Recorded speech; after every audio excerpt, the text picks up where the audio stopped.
the face checker. I think that could be a valid nickname. Definitely could.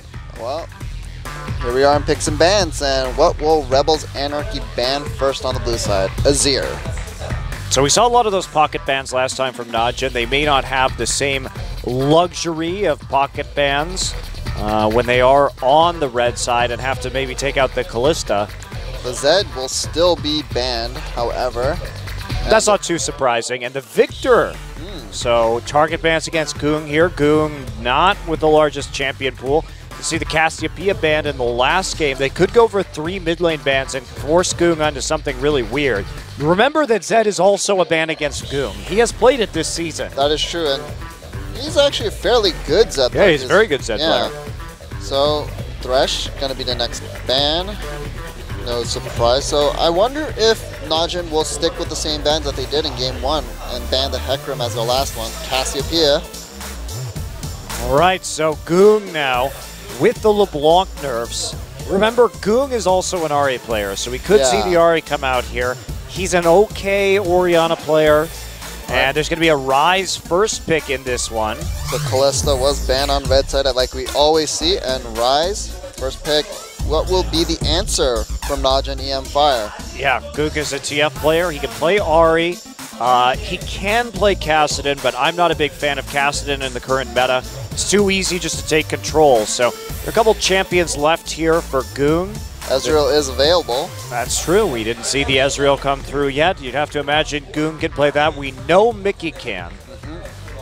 But there's also the threat of the Ryze in the mid lane. We saw Faker absolutely wreck Mickey's Runeglaive Ezreal with Ryze because he can just move forward with his ultimate, catch him with the Rune Prison and 100 to 0 him in a combo. So there are answers to the Runeglaive Ezreal that teams have been starting to show in Champions. Ryze being one of them, Yasuo possibly one of them. Yeah, if we're to believe what Mickey was doing with his counter pick. It was sound in theory. I don't think you're going to take the Ezreal if you see this Ryze, if there's a possibility that it can go mid lane, given how well Faker did in that matchup. So could Anarchy possibly pick the Runeglaive Ezreal here and take it mid lane? We know that Goong can play Twisted Fate, and we have seen a Twisted Fate pick yesterday, I think, to dissuade the Runeglaive Ezreal pick. Yeah, definitely a possibility, but they are going to switch over at the last second, so it will be Alistair and Evelyn for Anarchy. And now, where is Najin going to go with this? They could definitely go with the Kennen support again, try to get some sort of bully lane going. They could take the Annie, which is surprisingly available in the matches tonight. Usually we see that as a ban. Yeah. Well, we'll see what Najin mFire wants to lock in along with possibly this Kennen. And what are they? What do you think will be coming out? Now, this Kennen is a flex pick. So in terms of what comes out, it theoretically could go into top or mid lane. Probably not going to happen, but there's a possible Hecarim pick. This is blind, and there's still a Maokai and a Rumble up, so they're going to need a little bit more itemization with this Hecarim. And there's also the risk that the Ryze will be taken top lane against the Hecarim itself, and that's not a very favorable matchup for the Hecarim. He's going to get stopped up whenever he tries to go in, so maybe trying to convince Anarchy that it should be a top lane Ryze instead of a mid. Alright, so Sangyun just pressing the random button, hoping to find inspiration. You know what I want to see? I want to see a mid lane Quinn and just play like a massive assassin. There you go. Well, that is something that Mickey might be willing to try. Mickey is going to have to pick his mid laner blind this game, and Songyu should just go for the Corki. They need something that has an early game power spike to get the Ryze into the ability to carry in the late game. So could you possibly, you see the Yasuo, and the Yasuo will be picked. Wow, so Yasuo, now we don't know whether Ixu or Mickey will be playing that, so they pick some flex picks that we've seen in both lanes. And why they picked the Yasuo is, again, they're doubling down on, we do not want Goong to pick Runeglaive Ezreal. We now have two answers to it. We can block all your abilities. We can block that very powerful True Shot Barrage with the Wind Wall. Do not pick the Rimglaive Ezreal. Will Najin go for it anyway? How much hubris do they have? Oh boy. They're thinking about it. Goong talking a lot with his coaches and his team right now. I think you should just go for an Orianna here, something very safe that you're going to be able to control the lane with. No, you should definitely not do that. If there is going to be a mid lane Yasuo here, yeah, that would be extremely painful. Okay. And you have the Rise to lock him down during team fights as well. So I don't know why they exactly went for this pick here. I am also confused. I guess they assume that it's going to be Ixu on the Rise and not thinking that Ixu, who's really mostly played Maokai and Hecarim this season, would be going for a top lane Yasuo pick. But we've seen that from Someday in the past. So, but also when you see these picks, now you have to deal with an AD champion as Kassadin early. You're going to get quite harassed in this lane. And the last time that Goong picked this Kassadin, he was shoved in, and his entire team's jungle was destroyed, his lanes were dived. So I am not convinced that the Kassadin is a good pick for Goong here. Could have just had a conservative wave clear champion.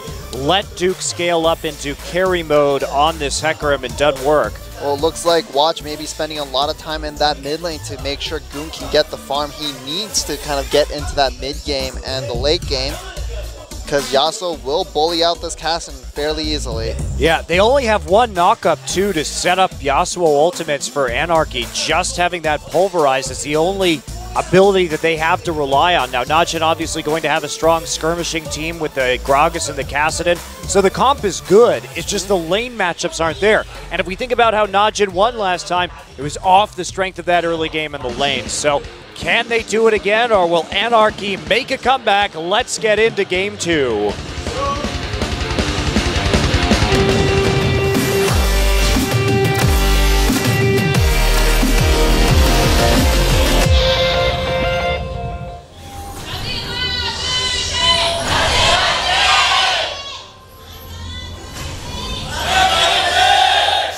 A lot of cheers for Anarchy. Well, I think they deserve a cheer to lift their spirits after the last game. All right, we see a standard fan for both teams. I guess Anarchy doesn't want to try anything aggressive after the disastrous level 1 from last game. Najin played that out so beautifully. They did. So, thing of beauty. It was. I'm glad I was there to witness it with you, Barry. We can have this memory. Oh man, together forever. I will cherish it forever in law school when I'm crying my eyes out. Yep, you'll just think about the life you could have had. Traveling the world. Yep, and then you'll become a spiteful and regretful young man. Well, maybe then I'll go on to own a team, and then I'll be suspended by Riot. I was not suspended by Riot. Not Thank you. I'm not talking about you. That's right. Maybe you will. Maybe you will. Maybe that'll be your future. Well, we're just going to see Najin here over at the Gromp, as Ixu doesn't look like he's going to be doing any kind of early game jungling, surprisingly. Not going to be hitting that level 2 before TPing, just going to go straight into the lane instead. That's something we don't see very much these days. Well, standard lanes looks like for both Anarchy and Najin mFire. Well, I mean that's going to be a big advantage for Najin, at least in the bottom side. Of course, that top side it may be more of an issue, especially with the Rise. If he takes the level 1 E at level 1, that is so much harass that he can put out on the Hecarim and really punish Hecarim for whenever he wants to go for CS. Well, the bright spot here for Duke is he is going to have a level advantage, and he is going to have a decent amount of kill pressure with an Ignite. So if Watch gets up into that top side, and really the one rule against playing Najin this season is do not let them have Gragas, because Watch is actually pretty good mechanically on that champion and has been able to set up a lot of plays. Well, we will see how the junglers decide to play this out. Duke completes his follow and will now probably TP into the top lane. Actually don't know what the creep situation is over there. And, as expected, Goong is pushed into his turret. Yeah, and if Lyra is smart, he's just going to be able to have free reign over the enemy jungle. And Najin lost their last game because Goon got shoved in early on the Kassadin. You just give up too much control these days. And it takes Kassadin so long to get rolling. Of course, Rod of Ages, and then having to stack that up 2 to 3 core items before he can really do much of anything at all. Sure, he's powerful if he can get to that point without falling behind by 5, 10K gold, but it's just a risk that isn't worth taking because a smart team is capable of abusing it relatively easily. Yep, and this top lane, fairly quiet so far. And yeah, just quiet across the board. Snowflower took a lot of damage, however. Yeah, and now Watch going to come into the mid lane for a gank. Wants this one, but the wave is pushing definitely in Mickey's favor right now. So Watch really not going to be able to find much of anything, but just pushing out just in case he needs to counter gank right now. You can see he's not doing the Raptors. He's just sitting there assuming that Evelyn is going to come. Oh, wow. Oh, jeez. Mickey goes in, but Watch isn't able to really make a play. Instead, they're going to bounce the wave right now. They want to make sure Goong is safe. Oh, Mickey chugged his potion, and we'll see how much he can heal off, or if he will stay safe in that lane. And looks like Goong may want a recall here. Yep, and he will. Yes, he will. So Ixu, and in a place where he can free farm early in this game. That's going to help him immensely in terms of hitting his item timings. And he's going to be on about the same timer as Kassadin, except like you were saying, Barry, Kassadin, if he comes near to this rise, is going to be repeatedly grabbed by Rune Prison and killed immediately. The execution is so high if Goon goes into this fight. Well, even though with the buffs to the with the nerfs to the cooldown rather on his Rune Prison, he won't be able to get the same kind of chain snaring at level 11. However, this could be very, very bad for Duke. And there's the dive in. Snowflower gets the knock up into the wall. Duke is going to go down for first blood to Ixu. That is about as bad as it could go. And in this 1v1, an early roam from Snowflower. And Snowflower is a player who likes to make early plays on the map. Now, you have to punish it. You need to just deny Songyun or dive him or do something, but watch just a little bit late into that top side. And because he's already up there, there's not going to be any dragon taken from this either. Well, Ixu still has his teleport and may be looking to teleport into top lane. No, he's just going to walk back. So teleport advantage will stay for Rebels Anarchy. Yeah, Pure going to come right down. Going to throw a Shuriken out, get a little bit of damage, but went for the deep ward at the red buff. So will Najin try and make a play when the second red buff spawns, try and get into the enemy jungle and do something with that information, because that is the only thing they got in exchange for that first blood. Yeah, I think Mickey could be playing a little more aggressively here, to be honest, and really just bully out this Kassadin. But I guess he's afraid of where Watch is, but they will have eyes on Watch now. And Watch just playing this top side, trying to help Duke out. Duke having to go for a Negatron first, and he's going to need that Trinity Force. I mean, having a tanky Hecarim, why not just pick Maokai at that point? Well, I guess Duke wants to finish his tier 2 boots and get the Home Guard enchant as early as possible to help him at least make some plays on the map, even though it may not be the most ideal way to... Actually, no. Most people tend to go for the level 2 boots very early anyway, so... Yeah, it depends. Sometimes you get boots and then go straight into a Trinity Force, depending on what you want to do. But when you need the magic resist like Ixu does, those Merc Treads, and also, of course, just the tenacity is hugely helpful against this Rise these days, and prevents an entire rotation of spells on you if you could just escape one of those Rune Prisons a little bit faster. Yep, and Goong has now hit level 6. But is fairly low on mana, so we'll see how this lane goes from here. But, oh, Lyra looking for something in the top side right now. No flashes. Wants to wrap around on this, and can they get Duke? Duke going to try and get out. He's going to E, but there's the Rune Prison. He's getting very low already, but that's going to be another kill for Ixu as the Rune Prisons come through, and Duke just can't get out of that situation. You really have to wonder about this draft from Najin. This doesn't make any sense. Well, I guess Najin and mFire thought that we won that first game so easily that maybe Rebels Anarchy could just roll over, but this may be the same way. They might lose this series in the same way that they lost the first time they faced them. Well, yeah, and they're not doing anything to prevent... Anarchy is just getting these ganks for free, and they're not taking anything on the other side. The red buff is up. They didn't take it. They're not going after the dragon. Watch isn't helping red side, or the helping up in his top lane. So you have to do something here. You can't just roll over and die while they kill your Hecarim over and over and over again. Well, this Rise will get fairly terrifying, actually fairly quickly. He already has his tier and the Catalyst. And guess what? God. Here we go, right on to Duke. Duke has to ult out. It's not going to be enough, I don't think. Q barely going to miss. That Rune Prison came in right as his ultimate ended as well, so Ixu has so much power in this lane right now. Yeah, of course he does, and he doesn't have his flash, so he can't actually commit to that kill, and now Mickey going to go for the one-on-one versus Goong, playing with that wind wall just a bit. Both of them taking quite a bit of damage, and Lyra here for the backup right now as Mickey gets a little bit low. But Duke in this top lane, now there's TP advantage for Ixu. Ixu has been unleashed. Ixu can make plays on the rest of the map. And that means that Najin cannot make invades either. Ixu unchained indeed. Well, with the Alistar here, there's no wards deep in the bottom side for Ixu to take advantage of right now. He's saving that teleport. He wants to make a play on the map if the opportunity presents itself. Pure sweeps a ward. We'll find nothing, as there is nothing. Wow, so OQ just going to start spell shielding some of these rockets, but there's not really much of an edge that Najin's been able to pull out in the bottom side. Neither AD carry has recalled yet. It's just all about Ixu and the acceleration of his power spike. OQ going to take a bunch of damage. Has to back off. Going to get a fadeaway boomerang blade for a bit of extra poke on the trade. Lyra's back topside. Watch is still topside here. 4 stacks of passive on Ixu. They know he's at Raptors now. They can totally do this.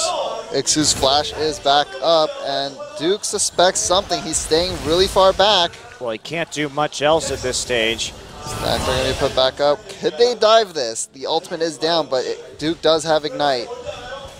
I don't know if you do this right now. It's kind of unnecessary. You have 2 stacking items on Rise.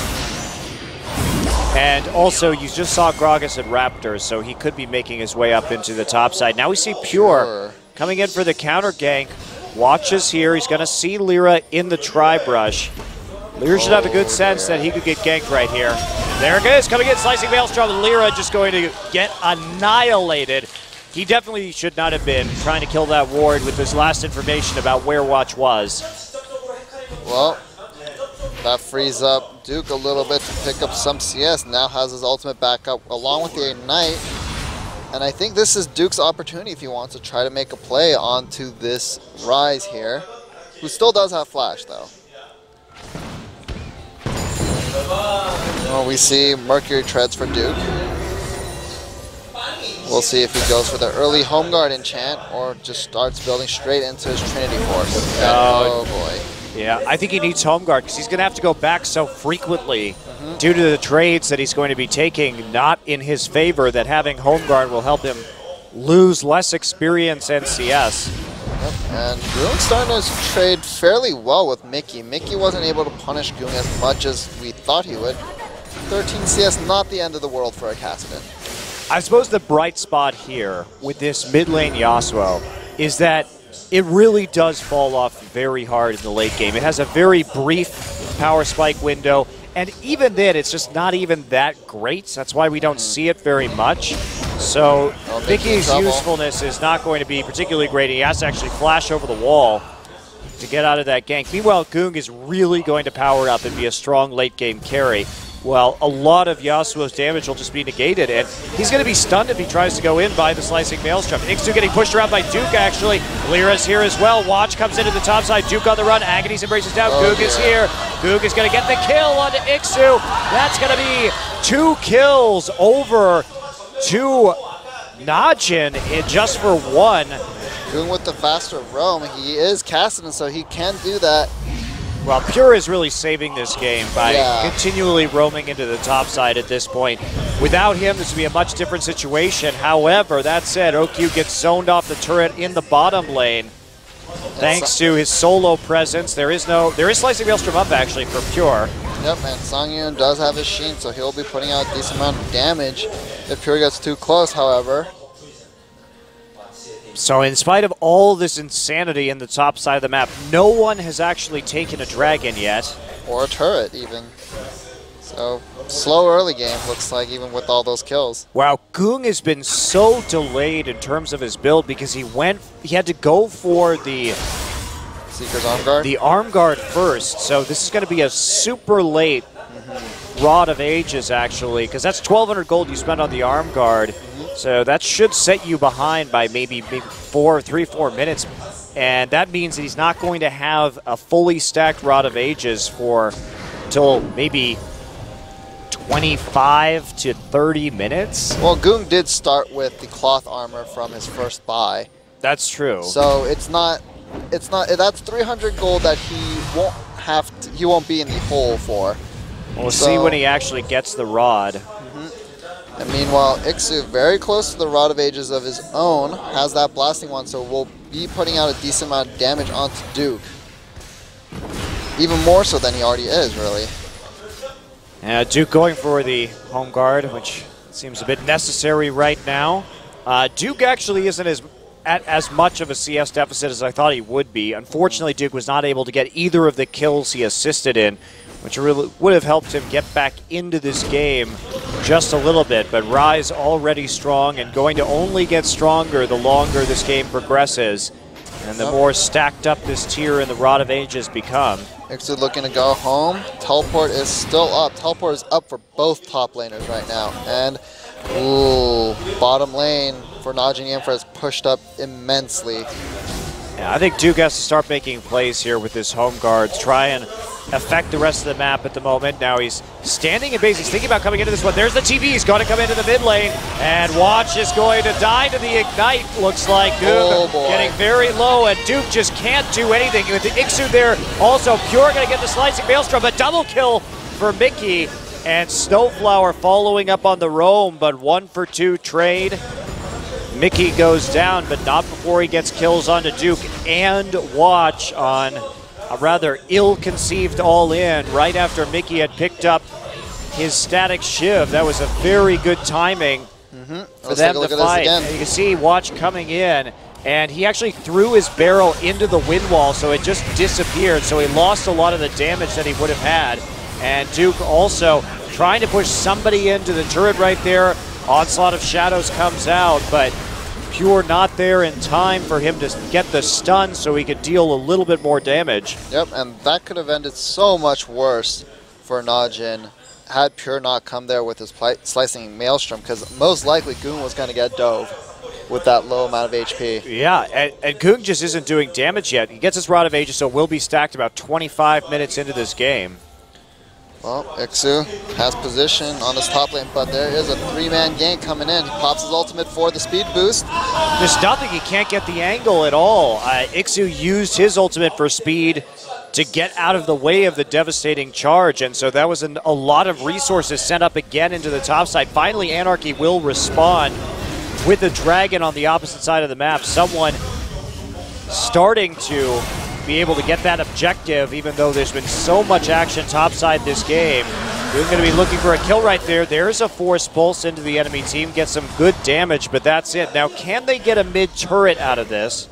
Well, Anarchy will have to go a long way around, but that mid turret is very, very healthy, so maybe... No, it looks like they can get it. Oh, yeah, no one there to defend. Songyun deciding they just want to push the bottom turret instead. Definitely not a great trade for this Anarchy team, if they can even get it, because Goong is there to clear the wave. Pure also making his way down there. So Najin actually trades a dragon for a mid-turret, and they also committed very hard in top. So Anarchy actually playing that out quite poorly, not getting as many advantages as they could have given the failed nature of that gank. Well, the bright spot for Anarchy is that the mid lane turret is quite low, so if they group and try to push that down, it will go down very, very quickly, especially with the Triforce now on Corki. Well, they kind of have to get through the Sivir wave clear is the issue. They may not be able to do that with the Yasuo in the mid lane. Well, it's pretty much just two melee champions. It's all about the Corki and the Sivir wave clear here. That static shiv isn't going to do a whole lot by itself. Well, to be fair, the Yasuo can stop the Sivir wave clear with his wind wall. That is true. Well, Pure checking out where both brushes, making sure there's no hidden surprises there. And OQ look. Oh, Najin mFire with a 4-man stack in the bottom lane, looking to take this tower. Yep, just trying to keep the pressure on. Songyun wants to get rid of that turret in the mid lane, but maybe, just maybe, Hecarim can save it. Goong and Pure coming around from the side. They want to punish an overextension. On to Duke. It's not going to work, but tower for tower, top goes down as Ixu gets more money. Duke with the emote spam there in the middle to maybe taunt Rebels Anarchy into going in on the unfavorable engage. It's all about the mind games, Barry. All about the mind games. And soon we'll see a Facebook post from Duke saying he won't ever emote again in game. I hope that's not true. I love it when Duke emotes in games. Yep. Love it when any player does it, to be honest. Yeah. It adds flavor. You know, when that happened, I posted on Twitter my favorite moment of emote use. Oh, yeah. So at All-Stars in 2013, there was a moment in Korea versus North America where Insec is just standing in mid lane spamming like Zach Laugh. And Scar's just responding. Scar's just standing there, and Dyrus is standing in the jungle on Kha'Zix, and there's this huge wraparound by the rest of the Korean teams, and Rivington even says, like, I hope Dyrus isn't looking at this taunting by Insec in the mid lane, and immediately Dyrus just gets hooked by Bad Life and dies for first blood at level 1. It's absolutely hilarious. I remember watching that live. That was so much fun. That tournament was actually fairly fun to watch. I mean, if you were a fan of watching Korean players win, which yes. I am. I definitely am. I don't know what you're talking about, Monte Cristo, so it was a fun time. Jeez. It was not so fun for the rest of the world, however. Well, maybe for NA, they got a win over EU, so they got that going for them. Yeah, the eternal battle of who is the 3rd/4th best region rages on even to this day. Man. I mean, maybe not anymore. Taiwan actually looking pretty good, honestly. Who is 4th or 5th place? That is a sad thing to fight over. I don't know why NA and EU fans just team up together and try to, you know, show some support for the Western regions against the East. You would think, you know, because united, there's no stronger. Hope, there's no hope for that any longer, Barry. Oh, man. And they give the blue buff to Ixu, who will continuously charge that Seraph's Embrace. Well, Mickey is starting to split push, and that means that we just saw a bunch of turrets go down in favor of Anarchy, who has taken a 3,000 gold lead at this point. Najin's hopes are honestly dwindling because this Goong, they basically have to get picks. That's the only thing Najin can do. They cannot fight in a 5v5. Any kind of Hecarim flank will be instantly stuffed by an Alistar Headbutt or a Rune Prison. Yep. So they don't really have that Hecarim damage coming in. That's reliable, at least, off of a teleporting gauge. And this Rise is just going to scale so well against the Kassadin. So if you're Anarchy, do you go for a 4-man stack in the mid lane and send, like almost what they're doing right now, Mickey in a side lane to just keep split pushing? Yeah, just 1-3-1 here. You have a Yasuo and a Rise, and you have a Corki just to push up mid. They're playing this out very nicely right now, for sure. This is what you want to do, and all you have to do is be careful about Najin, because they're going to want to catch your Yasuo or your 3-man unit out with their pick potential and try and end the game or get a lead that way. Ixu is so safe right now. Oh yeah. Just keep bullying that Hecarim. And yeah, that's a 50 CS lead for the Rise. Mickey may not have wanted to walk over that wall, or steal Tempest over that wall, rather. It actually took a huge amount of damage 20 seconds before the dragon spawn. Oh man, if OQ had an OQ moment right there and just face check that brush to chase after Mickey. If only. Well, Anarchy trying to establish some position, but their wards will be cleared out, and Najin and mFire place their own in return. Yes, the threat of Ixu remains. He has a Seraph's Embrace fully completed, fully stacked at the moment. Here comes the pick onto Lyra. There's the knock-up. There's the Explosive Cascade. Try and get it, but unfortunately, Slicing Maelstrom doesn't land as Pure is just headbutted out. But it's enough damage they can get the dragon. Yep. So Najin going to try and win this game off of dragon stacks at the moment. Can they actually do it? They only have 2 at 22 minutes. It's going to be a really long time before they have 5. Or we'll have 1, in fact. Oh, 1, you're right. So before they have 5, you're looking at about 45 minutes into this game. And at that point, Rise will be so terrifying. Yes, he will be. And looks like Mickey went for the Infinity. Oh my lord, this is bold. Well, they think they can do it. They don't know that the ward is there when they started it. They see the ward now, but they want to just burn it down. There's Ekram coming Duke in from coming the back. in from the side. This could be a massive throw for Anarchy, or it could get them the Baron. They're just going to get it. Oh. There's no one there. Snowflower provides the zone, and they actually managed to take out the Baron before the rest of Najin can arrive. There was no Slicing Maelstrom. There was no Sivir ultimate. Well, to be fair, that was a good call from Anarchy because they had so much damage between the Rise and the Yasuo with the Infinity Edge right there. So possibly risky, but Snowflower got them the time, bought them enough time for them to just burst that thing down. Well, yeah, and Anarchy playing well with the lead. They know how they want to win with this composition, and that split push is going to be so scary now that it's Baron empowered. So Anarchy, it's going to take a miracle actually for Najin to really win this game. So hopefully Mickey will get his Blade of the Ruin King next to power up his split pushing. But meanwhile, we see Ix is still in that top lane. Teleports are still up for both top laners. Well, they are just going to put Mickey in mid, actually, send everyone else in the bottom. They have all waves pressuring in their direction. Duke was sitting in the fountain for a while, but now we'll head back to the top lane.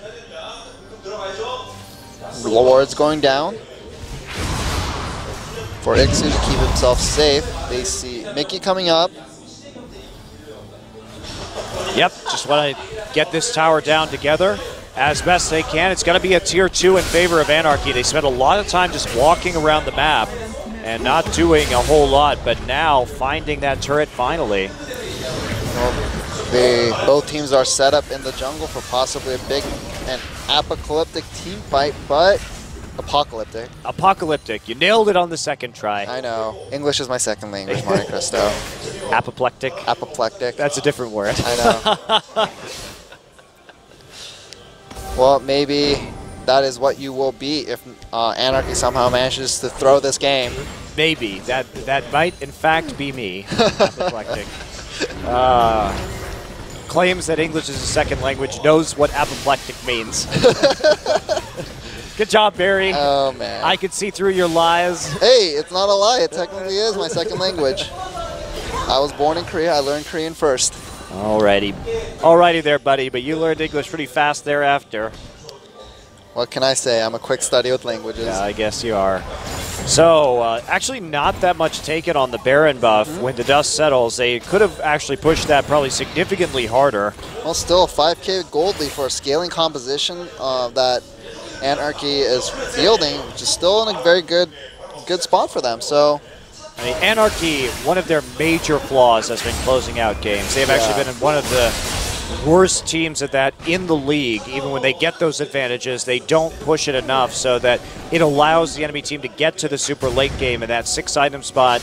Then Anarchy will make a mistake and lose. Snowflower being caught out. Snowflower has to pop his ultimate. And here we go, coming in. So Pure comes in for the side. He's going to get a big stun on a bunch of people. Still falls to Mickey's Yasuo. Mickey in the back line all over OQ. They're trying to cut it out. OQ gets the last breath and he gets dunked. And Duke actually takes the kill onto the Yasuo, but it's a 1-for-3. Mickey dies, but gets the necessary damage. He's very far ahead right now.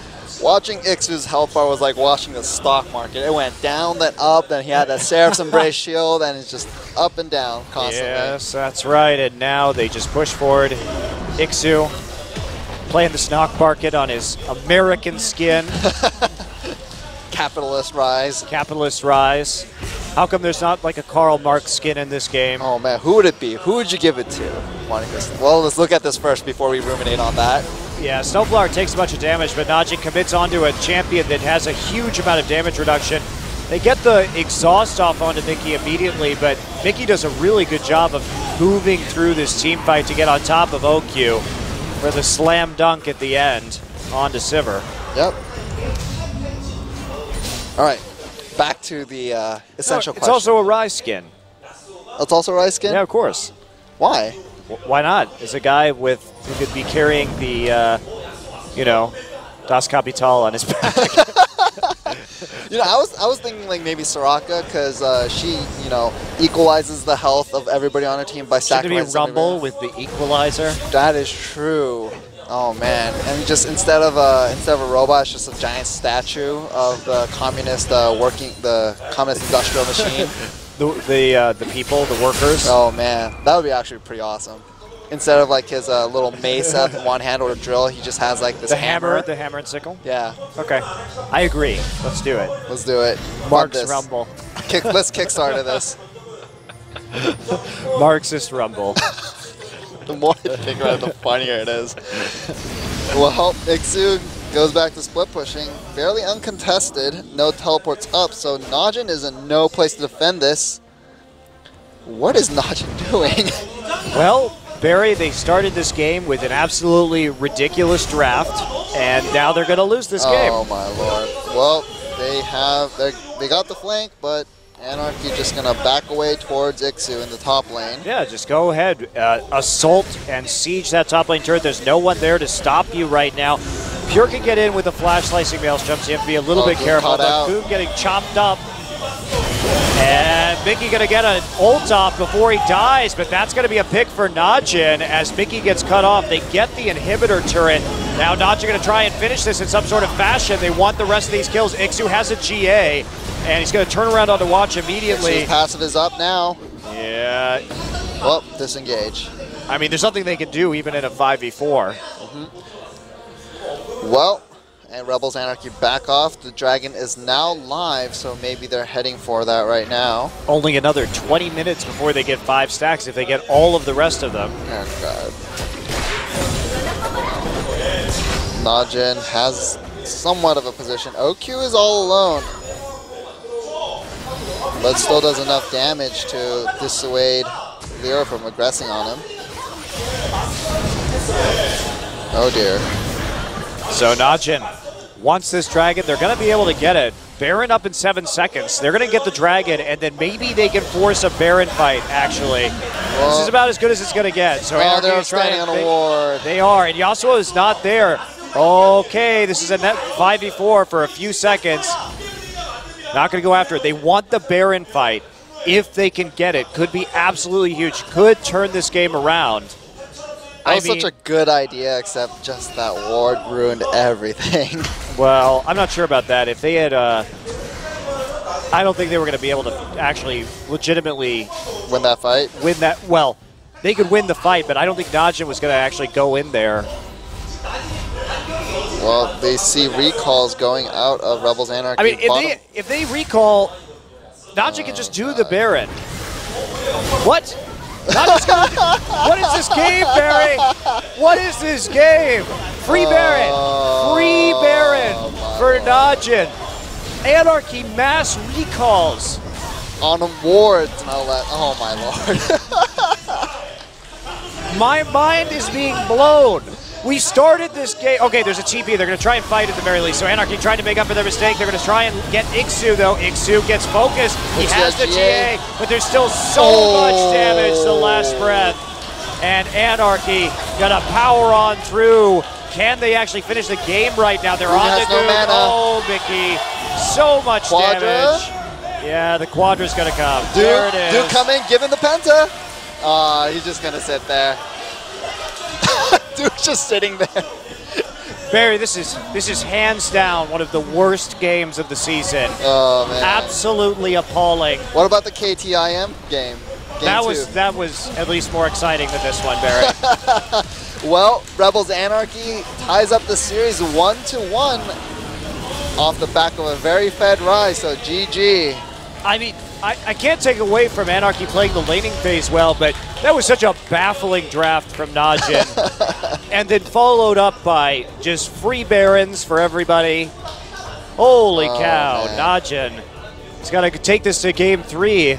So I don't know who's going to win this series anymore with that kind of performance. Anarchy actually playing that out. And Mickey did very well on the Yasuo. Got fed. Had some really good team fighting on that chase.